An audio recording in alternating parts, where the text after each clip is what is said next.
경제적으로만 보면 많이 못 내릴 것 같습니다. 관세 올리고 이러다 보니까 지금 글로벌하게 물가가 잘 안 떨어지고 있거든요. 이제 연준의 수장이 바뀌는 거에 대한 기대치가 금리를 좀 낮추지 않을까 이런 기대가 있는데 제 생각에는 시장이 바보가 아니에요. 저는 내년은 원달러 환율의 하락 가능성이 훨씬 더 높다고 생각합니다.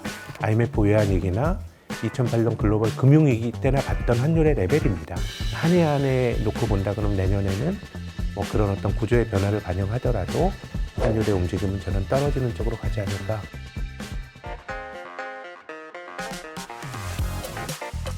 네, 안녕하세요. 오늘의 투자, 내일의 가치, 머니가이드 4 영월드 시작합니다. 자, 올 한 해 국내 증시는 말 그대로 역사적인 한 해였습니다. 이제 중요한 건 이 흐름이 내년에도 현실이 될 수 있느냐인데요. 자, 오늘은 국내 증시를 정리하면서 급변하는 주식시장에서 내년 투자 전략을 세우는 데 필요한 방향성을 함께 짚어보겠습니다. 김학균 신영증권 리서치센터장 나오셨습니다. 안녕하세요. 네, 안녕하십니까. 자, 2025년 국내 증시 한 단어로 어떤 시장이었다고 요약할 수 있을까요? 신기원에 올랐다. 우리 종합주가지수가 코로나 직후에 3,300포인트까지 갔었는데요. 그 이후에 한 3년 정도 어려운 시간을 거쳤습니다. 한국 시장만 못 오르고 미국 주가 계속 올라갔고 일본과 대만처럼 인접국가 증시도 좋았는데 한국 시장만 소외됐던 흐름이 이어지다가 올해는 4,000포인트라고 하는 정말 가보지 못했던 고지에 올라섰습니다. 다만 이제 개별 종목 하나하나를 보면 물론 아무리 강한 장이더라도 모든 종목이 다 올라갈 수는 없지만 올해 종합주가지수가 60% 넘게 급등하는 과정에서도 작년 말 대비 주가가 떨어진 종목이 1,000개에 육박합니다. 우리가 ETF를 빼면 전체 상장 종목이 한 2,400개 정도 되거든요. 근데 2,400개 중에 한 1,000개가 또 주가가 떨어졌다라고 하는 거는 올해 나타났던 우리 증시의 상승세가 굉장히 차별화되고 또 어떻게 보면 굉장히 양극화된 형태로 나타났던 것 같습니다. 이제 4,000P가 한국 증시의 new normal이 됐다. 뭐 이런 평가가 나오고 있습니다. 그래서 5,000이 머지않았다. 뭐 이런 기대감도 커지고 있는데 내년 증시 어떻게 전망하시나요? 5,000포인트 우리가 이 도달 가능한 목표로 못 갈 건 없죠. 다만 올해 코스피가 60% 올랐는데 내년에 5,000포인트까지 간다고 할지라도 한 20% 오르면 되는 거니까 올해처럼 시장이 그렇게 뜀박질하긴 힘들 것 같고요. 또 우리가 아주 장기적으로 보더라도 5,000포인트 이런 것들이 약간의 정책의 목표처럼 거론되기도 하고 하는데 사실 장기적으로 보면 주가 지수는 우상향 하는데 우리 주가가 처음 1,000포인트 갔던 게 1989년입니다. 이게 2배가 돼서 2,000포인트 갔던 게 2007년입니다. 18년 걸렸죠? 2,000포인트가 4,000포인트 되는데도 공교롭게도 18년 걸렸어요. 18년 동안 2배 오른다 그러면 연율로 한 3%대 상승률이니까 우리가 이제 장기적으로 보면은 주가가 매해 오를 수 없습니다. 특히 올해 많이 올랐기 때문에 내년에 대한 기대치는 어느 정도 좀 낮출 필요가 있다고 생각하는데 이제 장기적으로 보면은 조금 한 해 한 해의 흐름은 예상하지 못하더라도 장기 성과를 조금 개선할 필요는 있어요. 그렇게 본다 그러면 내년에 주가 지수가 오르는 것도 중요하겠지만 상장되는 회사는 불특정 다수의 주주들에게 사업 자금을 받은 거니까 여러 의사결정에 주주들을 신경 써야 되고 그런 관점에서 한국의 배당 성향이 전 세계에서 제일 낮으니까 배당 성향도 조금 높아지면 좋겠고 이런 것들이 지배 구조에 관한 문제들이거든요. 올해 주식시장이 굉장히 긍정적이었던 것은 주가 지수가 많이 오른 것도 있습니다만은 이 지배 구조라고 하는 투자에 있어서 본질적으로 중요한 문제에 대해서 우리가 뭔가 개선에 중요한 첫발을 띈 것 같거든요. 강세를 이어가는 것도 중요합니다만은 주가를 본질적으로 알 수 있다고 생각하면 안 돼요. 올라가면 금방 올라갈 것 같지만 많이 오르게 되면 또 조정도 나오고 하기 때문에 전체적으로 우리가 좀 특히 이제 상장사들이 주주들을 대하는 태도 이런 부분들이 좀 많이 바뀐다 그러면 주식이 뜀박질을 못하더라도 말씀드린 것처럼 우리가 전망이란 건 어떤 견해일 따름이지 시장이 그렇게 되진 않아요. 근데 주주들에게 배당을 따박따박 준다 그러면 우리가 시세는 못 맞추더라도 배당을 가지면서 좀 어려운 시기를 거칠 수도 있고 마지막으로 한 가지만 더 덧붙이자면 주가는요 한순간에 오릅니다. 그러니까 우리가 몇 년 동안 못 오르다가 2025년에 올랐죠. 또 2025년에도 가장 많이 오른 날 5일 정도를 빼면은요 1년 전체적으로 한 60% 올랐는데 상승률이 40%로 줄어들고요. 가장 많이 오른 20거래일을 빼면 전체 상승률이 4.5%인가 그렇게 됩니다. 그래서 우리가 기본적으로는 주식을 어느 정도 들고 있으면서 예기치 못한 상승장에 동참을 하게 하면서 돈을 버는 거지, 내가 쪽집게처럼 뭐 올라갈 때 주식을 잘 팔았다가 바닥에 잘 사고 이런 거 뭐 할 수 있는 사람이 있는지 모르겠지만 일반적으로 못 하는 거고, 그런 거라 그러면 배당 같은 건 정말 중요해요. 배당을 주게 된다 그러면 시세는 누구나 잘 모르는 거라고 생각하면 주식을 가지고 버틸 수 있는 거거든요. 결국 그냥 상반기는 소위 말해서 조선, 방산, 원자력, 뭐 조방원이라고 하더라고요. 그게 주도했고 하반기는 반도체 분야가 주도를 했는데, 내년 증시는 좀 이런 산업이 이 증시를 좀 이끌지 않겠냐, 이렇게 좀 보시는 분야가 있을까요? 근데 뭐 그런 산업 내에서도 주가의 편차가 올해 너무 컸기 때문에 이제 기본적으로는 내가 잘 아는 주식을 좋은 가격에 사야 됩니다. 그렇기 때문에 이제 그걸 대전제로 말씀을 드리고, 저는 반도체 같은 경우는 내년에도 이익이 많이 늘어날 걸로 전망이 되는데, 알고 있는 이야기예요. 그리고 특히 지금 이제 글로벌하게 반도체 주식의 강세를 주도하는 거는 AI 쪽에 투자가 많이 되는 거죠. 어떻게 보면 한국의 삼성전자나 SK 하이닉스나 아니면 미국에 있는 엔비디아까지는 일종의 그 19세기 골드러시가 있었을 때 청바지 장소 같아요. 사람들이 금을 캐러 서부로 가지 않습니까? 그래서 실제로 가서 금을 캔 사람은 그 성공률은 굉장히 낮은데, 그런 사람들도 청바지는 다 사 입으니까 돈을 벌었거든요. 근데 지금 AI에 대해서는 조금 이제는 그런 청바지 장사들 돈 잘 버는 건 알겠는데, 정말 사람들이 계속해서 서부로 가서 금을 캘 거야? 또 그 사람들이 결국 돈을 벌 수 있어? 그런 본질적인 질문들이 많이 대두가 되는 것 같습니다. 예컨대 오픈 AI는 지금 뭐 적자를 보는데 그렇게 계속해서 돈 쏟아보면 되겠어? 이게 장기적으로 돈을 벌 수 있으란 고민이 있고, 반도체 같은 경우는 내년의 실적은 굉장히 높은 확률로 개선될 가능성이 많지만 올해 주가가 오르는 과정에서 그런 것들이 많이 반영됐던 것 같고, 장기적으로 보면 이게 뭐 된다 안 된다가 아니고 투자를 하는 사람들이 야, 이렇게 투자해서 적정한 이익을 볼 수 있을까를 시장이 의심하기 시작을 했기 때문에 저는 반도체 주식은 2025년보다 굉장히 난이도가 좀 높을 것 같고요. 2025년만큼의 성과를 내기는 힘들지 않을까 생각이 되고, 그냥 하나의 어떤 투자의 아이디어 관점에서 보면 이제 뭐 미중 간의 갈등이 10월 경주 에이펙을 기점으로 해서 조금 완화가 되는, 그거는 뭐 이제 미국 입장에서는 너무 이제 그 자기들이 직면에 그 치러야 될 코스트가 큰 것 같아요. 이 공급망 재편을 하려고 미국으로 공장을 끌어들이는데 막상 일할 사람은 없고, 그러다 보니까 우리나라 노동자들이 9월 달에 조지아주에서 막 봉변당했잖아요. 또 중국을 묶는다고 묶어놨는데 나름대로 그거를 자기의 방식으로 잘 돌파하고 있고, 보호무역에서 인플레이션도 높아지고 해서 올해보다는 관계가 더 나빠지지 않을 가능성이 높고, 뭐 주식 얘기는 아닙니다만은 지난 11월에 발표됐던 미국의 국가안보 전략을 보면 완전히 중국을 적대시하는 문안들 다 빠져버렸어요. 오히려 동맹국들에게 요구하는 게 많아지고, 그래서 뭔가 우리가 중국과의 관계에서 조금은 운신의 폭이 좀 넓어질 가능성이 좀 높아지고 있는 것 같습니다. 그래서 중국 관광객들도 더 많이 들어올 것 같고요. 얼어붙었던 중국과의 관계가 개선이 되면서 뭔가 기회를 잡을 수 있는 종목들이 좋을 것 같고, 그리고 내년에도 저는 업종을 불문하고 주식은 싼 주식을 또 어느 정도 배당을 주고 뭐 이런 기업들은 내년에도 좀 좋을 것 같고요. 조금 긴 호흡에서 가져가실 만할 것 같고, 올해와는 조금 색깔이 달라지지 않을까. 하반기에 주도했던 반도체는 내년 실적은 좋겠지만 주가가 올해만큼 오르기는 조금 상황이 녹록지 않다. 이제 대표적인 게 뭐 삼성전자야 어렵다가 올해부터 올라갔지만, SK 하이닉스는 AI 시대의 총알이라고 할 수 있는 엔비디아 주가와 거의 연동이 됐죠. 엔비디아도 많이 오르고 하이닉스 많이 올랐고, 저는 그것을 2025년 3분기까지라고 말씀드리고 싶은데요. AI 흐름을 대표하는 상징적인 주가는 엔비디아였어요. 뭐 버블로는 늘 있었어요. AI가 너무 주가가 과한 거 아닌가 걱정이 있었는데, 엔비디아가 실적을 발표하면 시장의 우려를 불식하고 아, 역시 버블 아니었어 그러면서 엔비디아가 올라가는 모습들이 나타났는데, 11월에도 엔비디아 실적 발표는 되게 좋았어요. 그게 바뀌진 않았어요.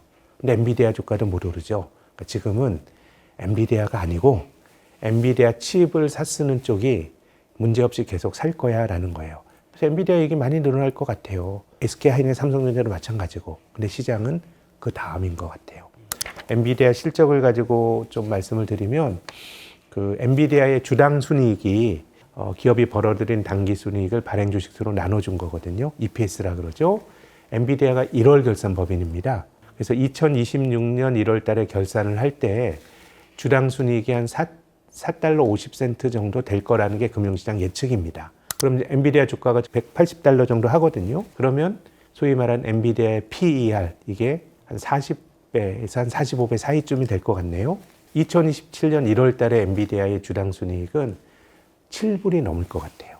그럼 주가가 180불이라 그러면 내년 실적 기준으로의 2027년 1월 실적 기준으로의 PER은 한 25배 되니까 이게 엄청나게 부담은 아니지만 25배의 주식을 사는 사람은 그 다음에도 주가가 더 많이 늘어날 거란 기대가 있어야 그 주식을 사는 거거든요.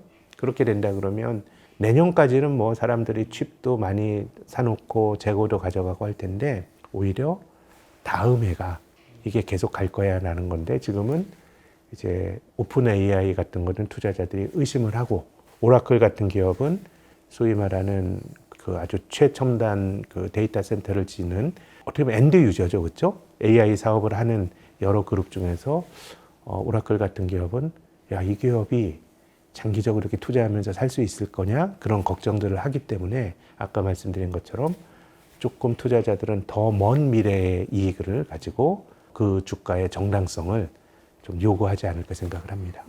청바지 파는 업체들은 한번 짚어주셨고, 그럼 진짜 그 금이 있느냐 뭐 이런 의구심이 이제 나오고 있는 상황인 거잖아요. 최근에 보면 피지컬 AI, 로봇주 여기에 대한 또 관심도 높아지고 있는데 이 분야는 좀 어떻게 보실까요? 저는 사실 잘 모르겠습니다. 그 세상이 열릴 것 같은데요. 저는 우리가 꿈꾸는 AI 세상이나 이 과정에서 어떤 기업이 큰 기회를 잡을 거다라고 하는 거는 상당히 확실성이 높은 예측일 것 같아요. 근데 지금 AI 붐이 있기 전에 나타났던 우리가 경험했던 어떤 기술에 대한 열광은 20세기 후반에 닷컴 버블 붐이 있었어요. 사실 저도 기억나는 게 1990년대까지는 손편지 썼거든요. 근데 이제 그 시점에서는 이제 메일도 인터넷으로 보내고 음악도 인터넷에서 듣고 쇼핑도 인터넷에서 하는 세상을 꿈꿨거든요. 그 판단 맞았죠. 우리가 그 세상을 살고 있죠. 근데 그 시점에서 그런 인류의 삶을 바꿀 인터넷 세상의 주역으로 거론이 됐던 기업들은 아마 기억도 잘 못하실 야후, 엠파스, 라이코스였어요. 근데 지금의 위너는 구글이잖아요. 그 당시에 상장도 안 돼 있었어요. 우리가 AI라고 하는 것도 굉장히 저는 미국에 있는 소위 말하는 하이퍼스케일러라고 하는 최종단에서 AI 사업을 하는 아마존이랄지 구글이랄지 이런 기업들이 주도권을 잡을 거라고 생각은 하지만 올 초에 딥시크라고 하는 거 생각 못 했잖아요. 우리가 미래를 아는 것 같지만 모르는 게 더 많아요.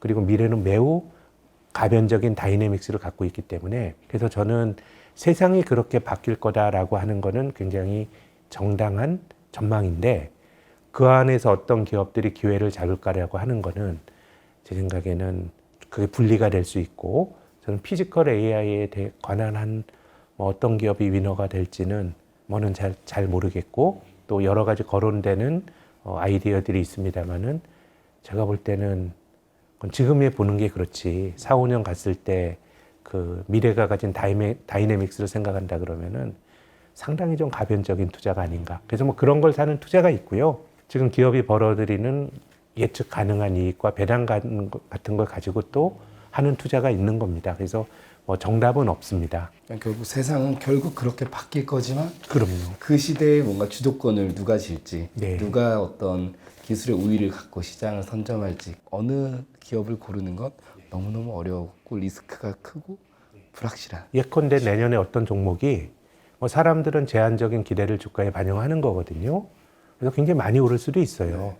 그래서 뭐 제가 워렌 버핏과 같은 위대한 투자자는 아니지만 버핏은 그 시세가 잘못됐다가 아니에요. 뭐 그런 것도 있고. 근데 우리는 너무도 불확실한 거에 기반을 해서 투자를 하다 보면 그런 주식은 삐끗하게 되면 올라갈 때도 좋지만 데미지도 크게 있고 또 본질적으로 우리 마음은 올라가면 좋아지고 떨어지면은 비관론에 사로잡히기 때문에 상당히 가격이 높을수록 낙관론이 커지기 때문에 우리가 상당히 이제 위험한 포지션을 잡을 수 있기 때문에 이 시세가 잘못된 게 아니고 이거는 짊어져야 될 리스크도 크니까 나는 다른 거 할래라고 하는 게 소위 말하는 워렌 버핏과 같은 가치 투자자들이 하는 거고요. 그래서 저는 투자자들도 그해 좋고 굉장히 좋아 보이는 아이디어를 가진 신기술 이런 걸 하는 것도 저는 굉장히 좋다고 생각하는데 미래에 대한 전망이라는 거는 우리가 모르는 일이 많아요. 3, 4년 전에 2차 전지 같은 거 한번 생각해 보세요. 세상이 이렇게 바뀔 거라고 생각했지만 중국이 이렇게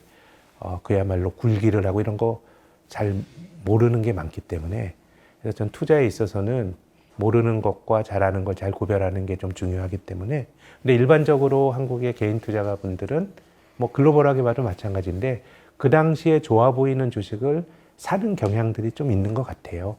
뭐 좀 나쁘다고 생각지는 않습니다. 다만 약간의 조금 균형은 투자가 그런 것만 있는 건 또 아니다라는 말씀도 아울러 드리고 싶습니다.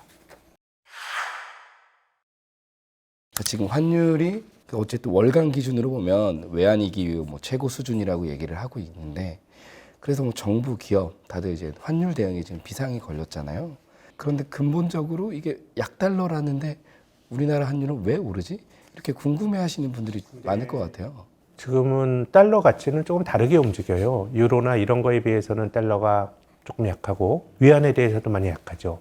근데 일본 엔화는 한국 원화보다 더 약해요. 또 타이완 달러도 원화보단 덜하지만 달러 대비 약하거든요. 최근에 한국 원화의 약세, 원달러 환율의 상승을 설명한 하나의 뭐 일종의 서사가 한국 경제가 굉장히 어려워지고 미래에 대한 우려가 커지니까 그게 환율에 투영이 된다라는 의견이 있습니다.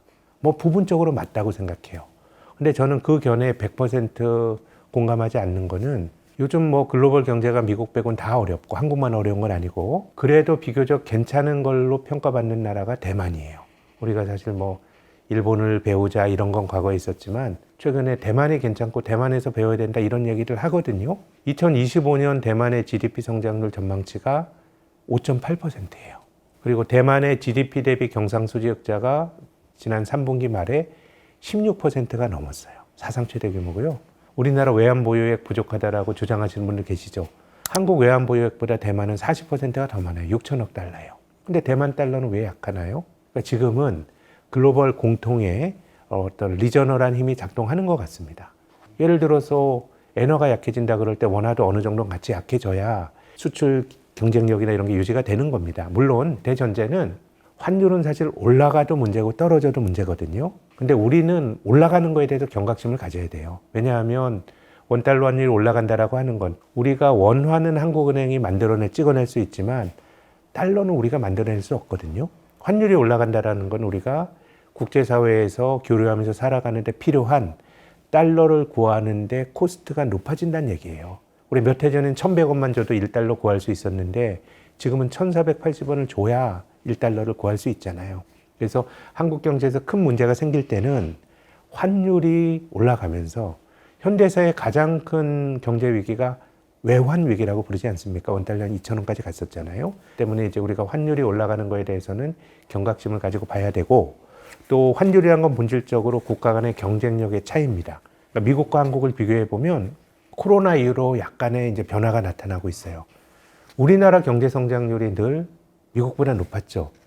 근데 2023년부터 2025년까지 3년 연속 역전이 됐어요. 그러니까 잠재 성장률이 비슷하게 됐습니다. 그럼 미국 돈인 달러 가치가 높아지는 게 맞죠. 또 금리가 높은 나라의 통화 가치가 강해집니다. 그 나라 돈 가지고 있으면 이자를 많이 받잖아요. 2022년 7월부터 미국과 한국의 정책금리가 역전이 돼서 3년 연속 지속이 되고 있습니다. 과거에도 미국 금리가 한국보다 높았던 적이 일시적으로는 있었는데 지금처럼 3년 연속 지속된 적은 없었습니다. 그럼 구조적 변화라고 봐요. 그리고 한국 주식이 굉장히 장기간 성과를 내지 못하니까 우리 증시에서 국장 탈출은 지능순이란 말이 막 거론이 되면서 한국인들이 미국 주식을 많이 샀죠. 이것도 변화입니다. 그래서 저는 코로나 이전의 원달러 환율은 조금 떨어지면 한 1,080원, 올라가도 한 1,230원 정도의 범위에서 움직였는데 지금 말씀드린 구조적인 변화를 반영한다 그러면 이제 환율이 움직이는 어떤 등락 범위는 많이 높아졌으리라고 봐요. 근데 이제 그런 전제로 보더라도 그럼 여기서 환율이 1,500원 더 넘어서 갈 거냐? 저는 2026년 환경 많이 바뀔 것 같습니다. 왜냐하면 2023년부터 2025년까지 미국의 성장률이 한국보다 압도적으로 높았는데 내년 예상치는 비슷해요. 그리고 한미 금리 차도 역전이 된 건 맞는데 한은은 계속 금리 동결하는데 미국은 금년 하반기에만 3번 낮췄잖아요. 금리 격차가 축소가 됩니다. 또 한국 사람들이 미국 주식을 샀던 거는 뭐 장기적으로 자산 배분을 하는 것도 있지만 그냥 한국 주식 시장이 뭐 못 올라가니까 미국으로 갔는데 올해는 한국 시장 성과가 더 좋았잖아요. 그렇게 본다 그러면은 저는 구조적으로 원달러 환율의 등락의 레벨이 높아진 거는 우리가 받아들이고 거기에 따라서 의사결정을 해야 되는데 여기서 환율이 1,500원 넘어서 혹 올라간다? 뭐 일시적으로 갈 수는 있겠죠. 1,480원인데 1,500원 못 간다라고 제가 뭐 단언하기는 어렵지만 여기서 올라갈 수 있는 어떤 기대치보다 아래쪽으로 떨어질 수 있는 그런 어떤 여러 가지 그 확률이 더 높지 않을까. 지금 보면 제가 사람들은 주가도 올라가면 더 올라갈 것 같다고 이제 말씀드렸잖아요. 7월 달에 원달러 환율이 1,450원 갔었어요. 그때 기대는 한 1,300원까지 갈 거라는 거였던 거거든요. 지금의 환율로만 보면 이게 떨어지겠어 생각하지만 그것도 역시 우리가 지금 보는 거고요. 여러 가지 요인들은 저는 내년은 원달러 환율의 하락 가능성이 훨씬 더 높다고 생각합니다. 지금의 환율 수준은 이 코로나 이전이랑은 구조는 완전히 바뀌었지만 올해 오른 만큼 내년까지 그 힘이 또 작동해서 더 오를 가능성은 크지 않다. 네, 예컨대 뭐 1,400원 언저리나 1,350원까지 갔다고 하더라도 그 환율의 레벨은 코로나 이전에 잘 못 봤던 IMF 외환위기나 2008년 글로벌 금융위기 때나 봤던 환율의 레벨입니다. 그러니까 지금도 굉장히 높고 그게 이제 구조적인 상황의 반영인데 한 해 한 해 놓고 본다 그러면 내년에는 뭐 그런 어떤 구조의 변화를 반영하더라도 환율의 움직임은 저는 떨어지는 쪽으로 가지 않을까 그렇게 생각합니다. 또 말씀 중에 금리 말씀 잠깐 언급해 주셨는데 내년에 미국의 그 기준금리는 좀 어떻게 움직일 거예요? 경제적으로만 보면 네. 많이 못 내릴 것 같습니다. 지금 12월 들어서 글로벌 주식시장이 좀 삐그덕삐그덕 거리는 이유도 연준의 금리 인하에 대한 기대가 많이 이제 좀 후퇴한 것 같아요. 뭐 미국 경기가 둔화되고 있다는 신호는 굉장히 많은데 물가가 잘 안 떨어지고 있습니다. 이건 뭐 미국의 자업자득이라고 생각합니다. 뭐 관세 올리고 이러다 보니까 지금 글로벌하게 물가가 잘 안 떨어지고 있거든요. 그래서 미국도 금리를 많이 낮추긴 힘들 것 같고 이제 연준의 수장이 바뀌는 거에 대한 기대치가 금리를 좀 낮추지 않을까 이런 기대가 있는데 제 생각에는 시장이 바보가 아니에요. 지금의 파월 의장 정도로 인플레이션에 대해서도 적절하게 견제를 하고 그렇게 가는 게 맞지. 뭐 대통령이 원한다 그래서 금리를 막 낮추고 그럼 어떤 일이 발생할 수 있냐면 70년대 초반에 소위 말한 스태그플레이션이 경기도 나쁜데 물가도 높은 사실 이게 정상적인 조합으로는 발생하기 힘듭니다. 경기가 나쁘고 사람들이 잘 못 쓰고 물가가 떨어져야죠. 70년대 스태그플레이션은 뭐 오일 쇼크나 이런 것도 있었지만 연준의 인플레이션 기대 관리 실패도 있다고 봅니다. 그 당시에 아서 번스라고 하는 저는 연준 역사에서 굉장히 오욕을 가진 인물이라고 보는데 자기를 임명한 닉슨 대통령에 완전히 굴종을 해서 중앙은행이 인플레 압박이 현존하는데도 막 돈을 풀고 이랬거든요. 사람들의 인플레 기대 심리를 딱 놓쳐버리니까 그냥 인플레를 못 잡은 거거든요. 그래서 저는 트럼프 측근이 연준에 들어간다고 하더라도 오히려 장기 금리가 많이 올라갈 것 같아요. 그 중앙은행이 연방준비제도가 결정하는 금리는 만기가 짧은 단기 금리고요. 만기가 긴 장기 금리는 시장에서 결정합니다. 연방준비제도 이사의 임기는 14년이거든요. 독립적으로 결정을 하고 임기를 많이 준 거예요. 근데 미국의 장기 국채는 30년짜리 국채도 있잖아요. 그들의 임기보다 훨씬 더 긴 채권의 금리는 시장의 집단지성으로 결정하거든요. 그래서 중앙은행이 금리를 결정하더라도 이것이 적절하게 인플레 기대 심리나 이런 것들을 제어하지 못할 거다라고 생각하면 금리가 많이 오를 수 있고요. 그래서 이거는 어떻게 보면 약간의 연준 의장이 바뀌는 뭐 그런 과정에서의 예측하기 힘든 이야기인데 경제만 놓고 본다 그러면 미국이 금리를 많이 낮추기는 전 힘들 거라고 봅니다. 그리고 이제 파월 의장이 그만두잖아요. 근데 이제 의장 임기는 만기가 되고 대통령이 새로운 의장을 선임할 수는 있어요. 그렇지만은 파월 의장이 연방준비제도 이사라고 하는 자격이 박탈되는 건 아니에요. 근데 파월이 내가 연준 이사회에 남아 있을래라고 하면 빠져야 될 사람이 누구냐면 트럼프 대통령이 지난 8월 달에 꽂아놓은 마이런 이사가 그 사람이 나가야 돼요. 다른 사람 임기가 다 남아있으니까. 뭐 미국이란 나라가 요즘 여러 가지로 참 우리가 못 봤던 미국을 보고 있지만은 연준이 가진 양식, 역사 속에서 가져왔던 그들이 가져왔던 정치적 중립에 대한 것들, 이런 것들을 생각한다 그러면 연준 의장이 바뀐다 그래서 통화 정책이 아주 공격적으로 바뀌진 않을 것 같습니다. 내년 시장 전망뿐만 아니라 이제 투자 철학, 마인드까지 알려주신 센터장님 정말 감사드리고요. 오늘 말씀 잘 들었습니다. 감사합니다.